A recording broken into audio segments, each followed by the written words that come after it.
નમસ્કાર, આપ જોઈ રહ્યા છો પ્લેગ્રાઉન્ડ ધ સ્પોર્ટ્સ શો ને હું છું જય શર્મા. આજે આપણે વાત કરીશું પ્લેગ્રાઉન્ડ ધ સ્પોર્ટ્સ શોની અંદર ખાસ કરીને રણજી ટ્રોફી અને સાથે જ આપણા ભારતના દિગ્ગજ ખેલાડીઓની તેમની પરફોર્મન્સની, તેમની બેટિંગની, તેમની બોલિંગની અને સાથે જ તેમની સફળતાઓની અને આ બધી વાત આપણે કોની સાથે કરીશું. તો સૌથી પહેલાં આપને ઇન્ટ્રો આપી દઉં. અમારા સ્ટુડિયોમાં ઉપસ્થિત છે અશોકભાઈ મિસ્ત્રી કે જેઓ સ્પોર્ટ્સ એક્સપર્ટ છે. Thank you so much. જી અશોકભાઈ, વેલકમ. સૌથી પહેલાં તો અશોકભાઈ કે જેઓ સ્પોર્ટ્સ એક્સપર્ટ છે તેમની સાથે આપણે ઘણી બધી ચર્ચાઓ કરવાની છે રણજી ટ્રોફીને લઈને અને સાથે જ ભારતના ખેલાડીઓને લઈને, પણ તેની પહેલાં એક જોઈએ નાનકડો રિપોર્ટ. બીસીસીઆઈના આકરા વલણ પછી ધુરંધર અને આસમાનના સિતારા જેવા ખેલાડીઓ રણજી ટ્રોફી રમવા માટે મેદાને ઉતર્યા તો ખરા, પણ મેલબોર્ન, સિડની, ગબા, એડિલેડ અને પર્થના મેદાને રમી ચૂકેલા આ ખેલાડીઓને ભારતના મેદાનો હજુ રાસ નથી આવતા. ભારતીય કેપ્ટન રોહિત શર્મા, યશસ્વી જયસ્વાલ, શુભમન ગિલ અને પંત જેવા ખેલાડીઓ લાંબા સમય બાદ રણજી માટે મેદાને ઉતરતા નિષ્ફળ નીવડ્યા છે. જોકે હજુ બીજી ઇનિંગ બાકી છે, પણ દિગ્ગજો નિષ્ફળ નીવડ્યા ત્યારે જમીન સાથે જોડાયેલ અને ડોમેસ્ટિક ક્રિકેટને પોતાની પૂજા માનનાર રવિન્દ્ર જાડેજા સફળ થયો છે. યાદ છે, આ ખેલાડીને થોડા વર્ષો પહેલા ભારતીય ટીમમાંથી પડતો મૂક્યો હતો. ફરી તે રણજી રમ્યો, શાનદાર પ્રદર્શન કર્યું અને ભારતીય ટીમમાં પુનરાગમન કર્યું. ગઈકાલે દિલ્હી સામે રમતા પ્રથમ દાવમાં 5 વિકેટો ઝડપી, જ્યારે બીજી ઇનિંગમાં પણ તરખાટ મચાવતા 7 વિકેટો ઝડપી. મેચમાં કુલ 12 વિકેટો ઝડપીને હાહાકાર મચાવી દીધો અને પુરવાર કર્યું કે સિડની હોય કે સૌરાષ્ટ્ર, જાડેજા બાપુનું પ્રદર્શન શાનદાર જ હોય છે. જે દિલ્હી આ મેચ હારી ગયું છે. બીજી તરફ ગુજરાતના સ્પિન બોલર સિદ્ધાર્થ દેસાઈએ ઉત્તરાખંડ સામે પ્રથમ દાવમાં 9 વિકેટો ઝડપીને જસુ પટેલનો વિક્રમ તોડ્યો હતો અને ટીમને 11માં ઓલ આઉટ કરી હતી. ત્યારબાદ બેટિંગ કરતા મનન હિંગરાજિયા અને જયમીત પટેલે સદીઓ પણ ફટકારી અને 393 રન પણ ફટકાર્યા. તો આજે આપણે વાત કરવાના છે રણજી ટ્રોફી અને ખાસ કરીને ભારતના જેટલા બી બેટ્સમેનો, ક્રિકેટરો છે, બોલર્સ છે, તેમનું કેવું પરફોર્મન્સ છે, તેમને રણજી ટ્રોફી કેટલી રમી છે અને એ બધા ઘણા બધા સબ્જેક્ટ ઉપર વાત કરવાના છે. તો સૌથી પહેલાં અશોકભાઈ તમને પૂછવા માંગીશ કે ભારતીય દિગ્ગજ ખેલાડીઓ અને તેમનો રણજી ટ્રોફી સાથે કેટલો નજીકનો સંબંધ અને કેટલો દૂરનો સંબંધ? વેલ, આ એક બહુ વિશાળ સવાલ છે એને કહી શકાય, કારણ કે જે રીતે ભારતીય ખેલાડીઓ વર્ષોથી એ ડોમેસ્ટિક ક્રિકેટ નથી રમતા, જેટલા ખેલાડીઓ નેશનલ ડ્યુટી પર લાગેલા હોય છે એ બધા નેશનલ ડ્યુટી ઉપર રમતા ખેલાડીઓને ભારતના ડોમેસ્ટિક ક્રિકેટ સાથે જેને કહેવાય કે સંબંધ તો એવો છે કે શરૂઆત કરી અને રણજી ટ્રોફી રમીને ટેસ્ટ મેચ અથવા તો વન ડે T20માં પ્રવેશ કર્યો, પણ ત્યારબાદ નેશનલ ડ્યુટી પર જે ખેલાડીઓ હોય છે, ખેલાડીઓ રણજી ટ્રોફીમાં રમવા માટે થોડા ખચકાય છે. એમને એમ લાગે છે કે આ ક્રિકેટને શેના માટે રમવાનું, અમે તો ઇન્ટરનેશનલ સ્ટાર. તો ક્યાંક એક વસ્તુ એવી બની છે કે ભાઈ ઇન્ટરનેશનલ સ્ટાર, ધારો કે રોહિત શર્મા છે તો ઘણા બધા વર્ષોથી, લગભગ 7-8 વર્ષથી ડોમેસ્ટિક ક્રિકેટ નથી રમ્યા. વિરાટ કોહલી ઘણા બધા વર્ષોથી નથી રમ્યા. શુભમન ગિલ લઈ લો તમે, કે જેટલા ખેલાડીઓ રણજી ટ્રોફીમાંથી સારું પ્રદર્શન કરીને ટેસ્ટ મેચની ટીમમાં અથવા તો વન ડે અથવા T20ની ટીમમાં પ્રવેશ પામે છે, એમનું રણજી ટ્રોફીની સાથે કનેક્શન જે કહી શકાય એ કનેક્શન ધીમે ધીમે નબળું થતું જાય છે, અથવા તો એ ડોમેસ્ટિક ક્રિકેટમાં રમવાનો એટલો ઉત્સાહ બતાવતા નથી. કારણો ઘણા બધા છે. એક તો નેશનલ ડ્યુટી પર તમારા ખેલાડીઓ સતત રમે છે, ટેસ્ટ મેચ રમે છે, વન ડે રમે છે, T20 રમે છે, એનો થાક હોય, એના માટે ફેર વેર એન્ડ ટેર થાય, એમનો જે વર્કલોડ હોય એ પણ મેનેજ કરવો પડે. કારણ કે તમારે જ્યારે નેશનલ ડ્યુટી માટે ખેલાડીઓ જોઈએ, એટલે કે ટેસ્ટ મેચ રમવા કે વન ડે રમવા કે T20 રમવા, તો એ માટે એ ખેલાડીઓ સક્ષમ અથવા તો તૈયાર હોવા જરૂરી છે.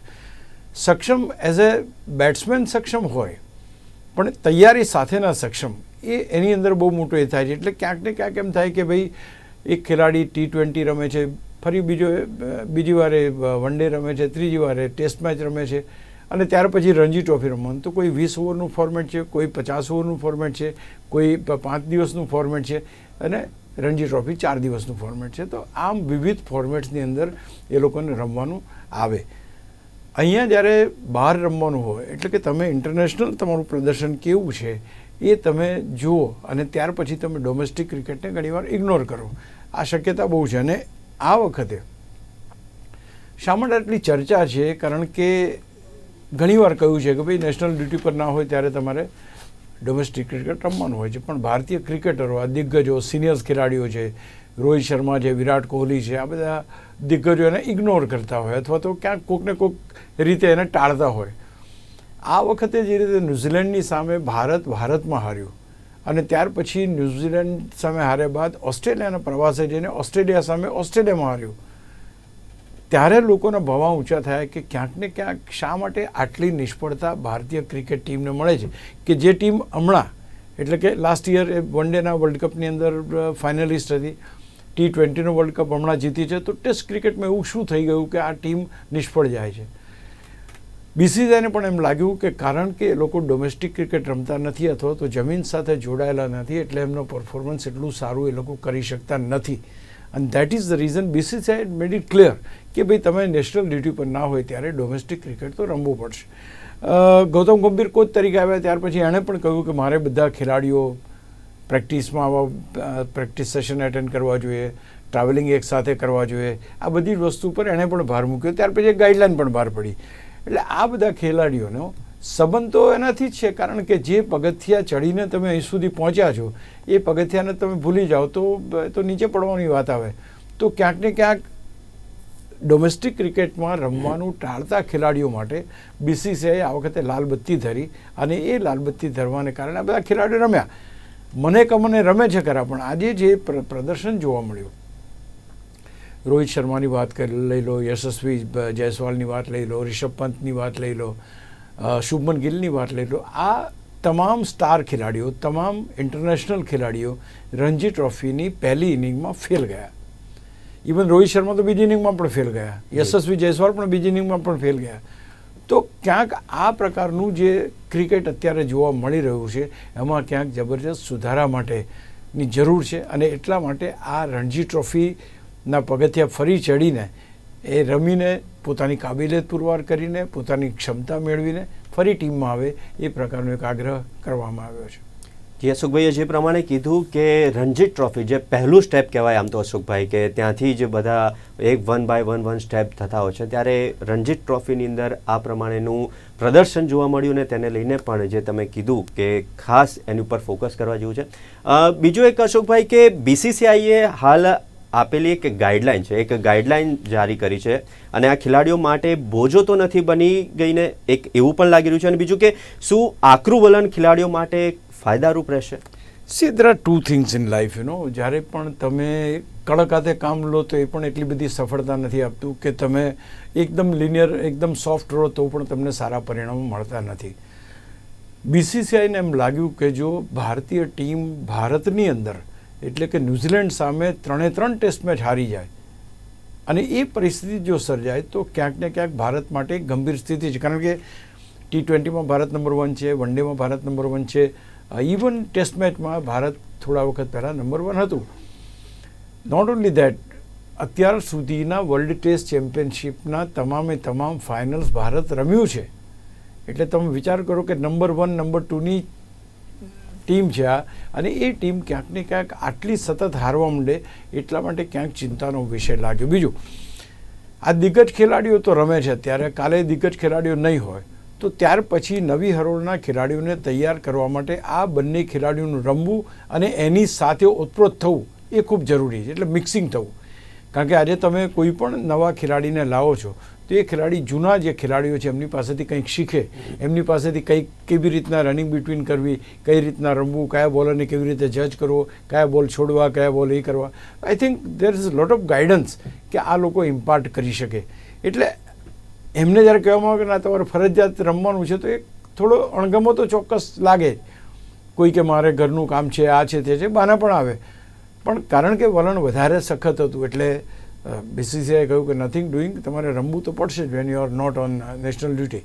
તો એટલા માટે આકરા વલણથી આ રમે છે, પણ માનસિક રીતે જે એમની પાસે, because ultimately everybody has got their own body, આજે તમે એક બોડી તમારું છે, તમારું T20 વર્લ્ડ કપ રમે છે, તમારું બોડી વન ડે રમે છે, તમે વન ડે વર્લ્ડ કપ રમે છે, ટેસ્ટ મેચ રમે છે, આ તમામ પ્રકારનું ક્રિકેટ રમે છે. કેટલું બધું ફેર વેર એન્ડ ટેર ખેલાડીના શરીરમાં આવે છે, તો સ્વાભાવિક છે એનો વર્કલોડ પણ મેનેજ થાય. પણ ક્યાંક આટલું બધું રમ્યા પછી જો તમે એમ કહો કે ના તારે આ તો રમવું જ પડશે, એ થોડોક ભાર ચોક્કસ છે, એમાં કોઈ બેમત નથી.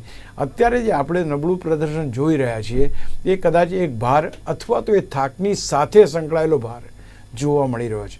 બની શકે કે નેક્સ્ટ મેચો જે આગળની મેચો જે આવશે એમાં કદાચ સારું પ્રદર્શન જોવા મળે, પણ એક રીતે કોઈ પણ જેને કહેવાય થોપી બેસાડવામાં આવે કોઈ વાત, એ વાત લગભગ ખેલાડીઓને ગળે ઉતરતી નથી. આ બધા સિનિયર ખેલાડીઓ છે કે જેમને 100 ઉપરની ટેસ્ટ મેચો રમી છે, વન ડે રમી છે, T20 રમી, અઢળક રેકોર્ડ્સ બનાવ્યા છે, ભારતીય ક્રિકેટનું વિશ્વમાં સ્થાન અપાવ્યું છે.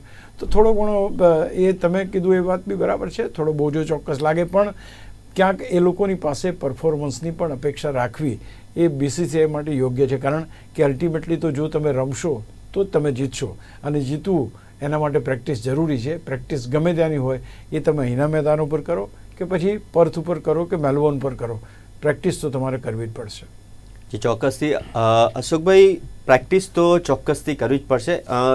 જે પ્રમાણે Ranji trophy, T20, one day, test, આટલી બધી મેચ સાથે જ સોશિયલ લાઈફ, તેમની પર્સનલ લાઈફ, ઘણી બધી લાઈફ સાથે, અને આ પ્રમાણેનો બોજો પણ લાગી શકતો હોય, ના બી લાગી શકતો હોય, પ્લસ એમને ફિટનેસ મેન્ટેન કરવાની છે, ઘણા બધા પરિબળો તેમની સાથે જોડાયેલા હોય છે.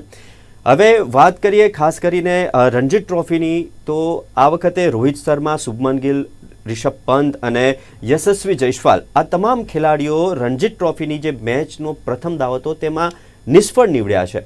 અને આવું શા માટે બન્યું છે? શું બની શકે છે? બે વસ્તુ છે. એક તો તમે અત્યાર સુધી રમ્યા છો વિદેશના મેદાનો ઉપર, હમણાં તમે 5 ટેસ્ટ મેચની એક લાંબી શ્રેણી રમી રહ્યા છો. It's a tough call. Tough call in the sense કે તમારી પાસે ઘણા બધા એવા પ્રસંગો આવ્યા હોય, અથવા તો બેટિંગની અંદર એ થયું હોય કે જેમાં અપ્સ એન્ડ ડાઉન્સ આવ્યા હોય. તમે સારું રમ્યા, ખરાબ રમ્યા, ત્યાં હારી ગયા, ટીકાઓ થઈ, સોશિયલ મીડિયા પર લખાયું, આ દરેકની તમારા ઉપર અસર પણ થાય, એ સ્વાભાવિક છે.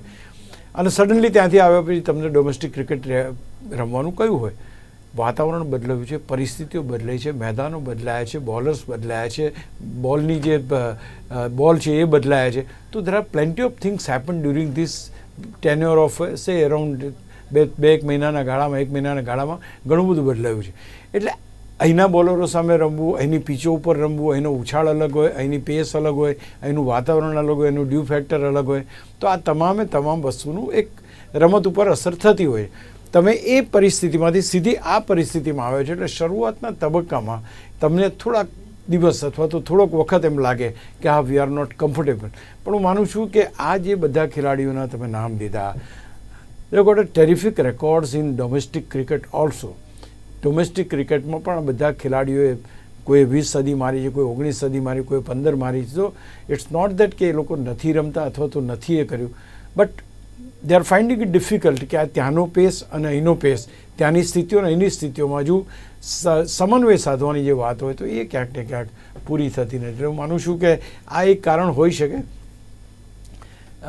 1-2 મેચો રમશે એટલે કદાચ આપણને એમનો કયો સ્ટાઇલ ઓફ પ્લેઇંગ અથવા તો whether they are able to get the things intact or not એ જોવા મળશે. અને બીજું અગત્યનું એ છે કે આ ફરી આ બધા ખેલાડીઓ ચેમ્પિયન્સ ટ્રોફીમાં પણ રમશે, એટલે એ પણ બહુ નજીક જ છે. એટલે અત્યારે એ પણ ધ્યાન રાખવું પડશે કે ચેમ્પિયન્સ ટ્રોફી માટે સિલેક્ટ થયેલા ખેલાડીઓ એ રણજી ટ્રોફી રમવામાં ક્યાં ઇન્જર્ડ ના થાય. આ પણ એક મહત્ત્વની વાત છે, કારણ કે ચેમ્પિયન્સ ટ્રોફી વધારે મહત્ત્વની છે, કારણ કે 2013 પછી આપણે ચેમ્પિયન્સ ટ્રોફી જીતી નથી શક્યા. So it's very tough call કે આ બધા ખેલાડીઓને રણજી ટ્રોફીમાં કોઈ ઈજા ના થાય એ પણ ધ્યાન રાખવાની જવાબદારી ખેર BCCIની જ હશે. કારણ કે અલ્ટિમેટલી જો આ જે ટીમ રમે છે, 11 બધા જ ખેલાડીઓ રમે છે, એમાંના જો કોઈ પણ ખેલાડીને જો ઈજા થાય તો ભારત માટે મુશ્કેલી સર્જાઈ શકે. એ ચોક્કસથી ખાસ એ ધ્યાન રાખવું પડે ઇન્જર્ડ પ્લેયર, અને પછી એ લોકોની રિકવરી અને આગળની મેચ અને એ લોકોનું ટાઈમલાઈન, ટાઈમ સ્લોટ બધું જ ફિક્સ હોય છે. અશોકભાઈ, રોહિત શર્માની વાત કરી, શુભમન ગિલની વાત કરી, હવે વાત કરવી છે રવિન્દ્ર જાડેજાની. રવિન્દ્ર જાડેજાનું પ્રદર્શન શાનદાર રહ્યું, અને ખાસ જો એણે 13 વિકેટો પણ ઝડપી છે. અને એવું કહી શકાય કે જમીન સાથે જોડાયેલા ખેલાડીઓ એમને કહી શકાય, કારણ કે તેમનું પ્રદર્શન સારું એવું રહ્યું બધા જ પ્લેયર્સ કરતાં, અને સાથે 13 વિકેટ પણ એમણે ઝડપી છે.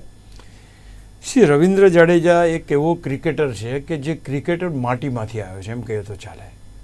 જમીન સાથે જોડાયેલો વ્યક્તિ એટલા માટે કહેવાનો કે હી ડઝન્ટ, એને કોઈ શરમ નથી આવતી કે એ કઈ મેચ રમે છે.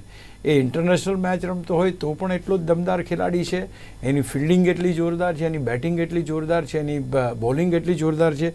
એણે જોવા જાવ તો ફર્સ્ટ ક્લાસ મેચોમાં 136 મેચો એણે રમી છે સાહેબ, અને એની અંદર 201 ઇનિંગમાં 7,504 રન્સ કર્યા છે, અને હાઈએસ્ટ 300+ એનો સ્કોર છે, અને એની સારી એવરેજ છે. એટલી જ જબરજસ્ત એવરેજ એની બોલિંગમાં છે, અને બોલિંગ પણ એટલી જ સારી એ કરે છે, અને એટલા જ સારા એના જે કહેવાય કે 36 વખત એણે 5 વિકેટો લીધી છે. એટલે you can just imagine the way his bowling. ગઈકાલે જે રમત થઈ પહેલા દિવસની મેચ, એમાં એણે 5 વિકેટો લીધી, અને આજે આ કાર્યક્રમ પૂરો થયો એ પહેલાં જ 7 વિકેટો એણે લીધી. એટલે તમે વિચાર કરો કે એકલા હાથે સમગ્ર દિલ્હીની ટીમને એણે હરાવી 15 રનનો લક્ષ્ય તો એ પણ પૂરો થઈ ગયો, અને સૌરાષ્ટ્ર જીતી પણ ગયું. મેચ વિનર ખેલાડી તરીકે ચાહે ટેસ્ટ મેચ હોય, ચાહે વન ડે હોય, ચાહે T20 હોય કે રણજી ટ્રોફી હોય, એના માટે કોઈ પણ ફોર્મેટ કોઈ ફેરફાર લાવતું નથી. હી રિમેન્સ સેમ. એટલે અહીંયા આગળ સૌથી મહત્ત્વની વાત એ છે કે જેવી ડોમેસ્ટિક ક્રિકેટ, જેવી નેશનલ ડ્યુટી પતે એવું તરત જ બીજા દિવસથી એ માણસ તમને મેદાન ઉપર દેખાય. મને આ વસ્તુ સચિન તેંડુલકરમાં જોવા મળી હતી. ક્યાંય પણ રમતો હોય, સવારે 8 વાગે કે 9 વાગે એ વાનખેડે સ્ટેડિયમ પર હાજર થઈ જાય. એટલી એની જે રિલિજિયસનેસ છે એ જેવી સચિન તેંડુલકરની જોવા મળતી હતી, એ જ પ્રકારે રવિન્દ્ર જાડેજાની છે. એ ક્યારેય આરામ કરવાનો અથવા તો એ નથી. He wants to play. અને નોટ ઓન્લી દેટ, તમે આજે ક્યારેક પડતા મુકાયા અને પરત આવ્યા તો એ બી પરફોર્મન્સથી પરત આવો તમે.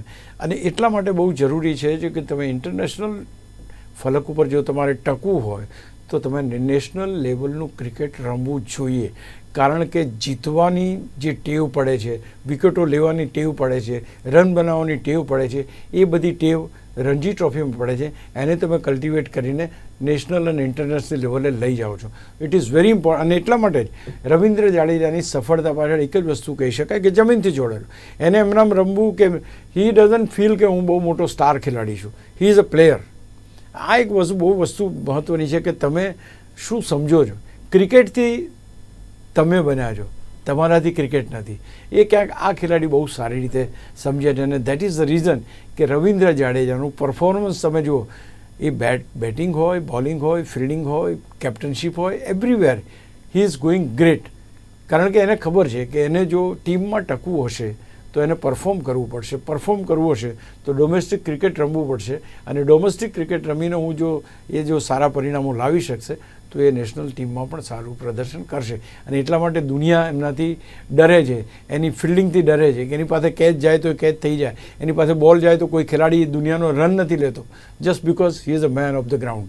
અને કદાચ આજે પણ સફળતા અપાવે છે. જી, મેન ઓફ ધ ગ્રાઉન્ડ. અશોકભાઈ, તમે જે કીધું ને કે જમીન સાથે જોડાયેલા વ્યક્તિ, અને તેમના હરેક પરફોર્મન્સમાં ક્યાંક ને ક્યાંક તમને એ દેખાયા જ છે.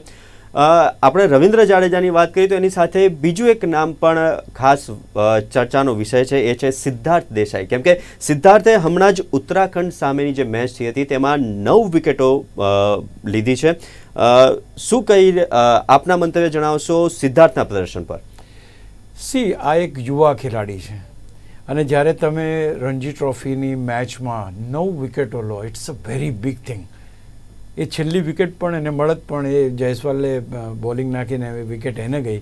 અધરવાઇઝ એને 10 વિકેટનો જે રેકોર્ડ છે એ રેકોર્ડ કદાચ એ તોડી શક્યો, કારણ કે એના રન્સ ઓછા હતા. હમણાં જ કંબોજે 10 વિકેટો લીધી છે. એટલે એક વસ્તુ એ છે કે આ ખેલાડીની જે બોલિંગ હતી અને જે રીતે એના જે પિચિંગ છે, બેઝિકલી કેમ લેફ્ટ આર્મ સ્પિનર સફળતા મેળવે છે આ છે અથવા તો રવિન્દ્ર જાડેજા છે, બિકોઝ ઓફ ધેર પિચિંગ.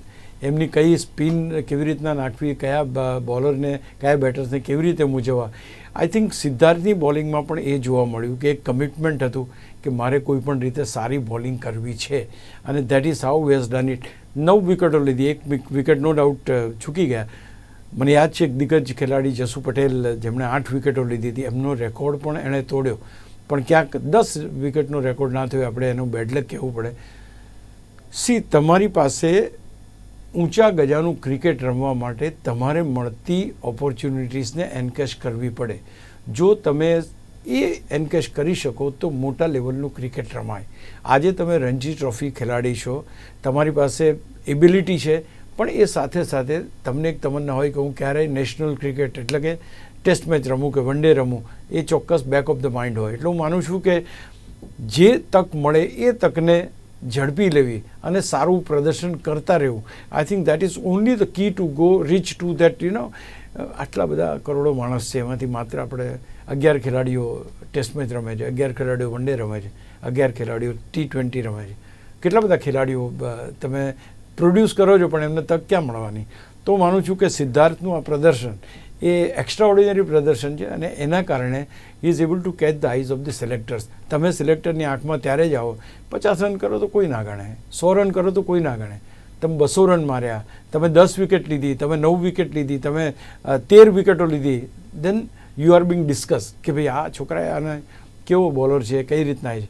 તો તમારે આગળ આવવા માટે અથવા તો આગળની જે સફર તમારી કન્ટિન્યુ કરવા માટે યુવા ખેલાડી તરીકે જે પ્રદર્શન એણે કર્યું સિદ્ધાર્થે, I think that should pay him. પણ અગેન એક વાત છે, તમે એકવાર પ્રદર્શન કર્યું અને બીજી વાત છે કે તમે સાતત્યભર્યું પ્રદર્શન કરો છો. સવાલ એ છે કે રણજી ટ્રોફીની બહુ લાંબી મુસાફરી છે, ઇટ્સ અ લોંગ જર્ની. એ લોંગ જર્નીમાં આવનાર મેચોમાં પણ તમારું પ્રદર્શન આ જ પ્રકારનું હોવું જરૂરી છે. કદાચ એકાદ નબળી ટીમ સામે જો તમારો રેકોર્ડ્સ બની પણ જાય છે અને if you are not able to perform in the next matches, તો પછી અગેન તમે એક દિવસના બાદશાહ ચોક્કસ થઈ ગયા, પણ તમને એ સલ્તનત નથી મળી કે જેની ઉપર તમે લાંબુ રાજ કરી શકો. સો ઇટ્સ વેરી ઇમ્પોર્ટન્ટ કે તમે કેટલું સારું અને કેટલું સાતત્યભર્યું પ્રદર્શન આપો છો. તમારી પાસે અત્યારે રમવાનું રણજી ટ્રોફીમાં જ છે, એટલે રણજી ટ્રોફીમાં તમારી પાસે જેટલી મેચો આવે એમાં બેસ્ટ પ્રદર્શન કરો. I think that is the key કે આ યુવા ખેલાડીઓને એક મોટો રસ્તો મળે, એક મોટી પ્રેરણા મળે અને ક્યાંક ભારત માટે ટેસ્ટ રમે. જી અશોકભાઈ, સૌથી પહેલાં તો આજે આપે કીધું કે જમીનથી જોડાયેલા માણસ અને કન્ટિન્યુટી અને કન્સિસ્ટન્સી આવા ઘણા બધા પરિબળો આની અંદર કામ કરતા હોય છે. અશોકભાઈ, આજે આપ ચર્ચામાં અમારી સાથે જોડાયા તે બદલ ખૂબ ખૂબ આભાર આપનો. Thank you. તો મિત્રો, આ હતી આજની ચર્ચા. આવા જ અનેક વિષયો સાથે ફરી મળીશું. ત્યાં સુધી જોતા રહો પ્લેગ્રાઉન્ડ ધ સ્પોર્ટ્સ શો. નમસ્કાર.